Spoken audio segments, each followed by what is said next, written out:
एक स्टडी के मुताबिक अगर औरत किसी को पसंद करती है तो दिन में कम से कम 30 मिनट या 1 घंटा उससे बात करती है, और वो औरत जो सिर्फ दिखावे का पसंद करती है वो सिर्फ 5 मिनट या उससे भी कम बात करती है। जब एक लड़की धोखा दे रही होती है तो वो ये काम ज़रूर करती है। वो आपकी तवज्जो हासिल करने की कोशिश नहीं करेगी। वो आपसे और आपके लिए लड़ना बंद कर देगी।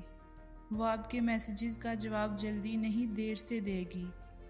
वो बातचीत को मज़ीद आगे बढ़ाने की कोशिश नहीं करेगी। वो आपका ख्याल रखना बंद कर देगी। वो आपकी किसी भी बात से जेलस नहीं होगी।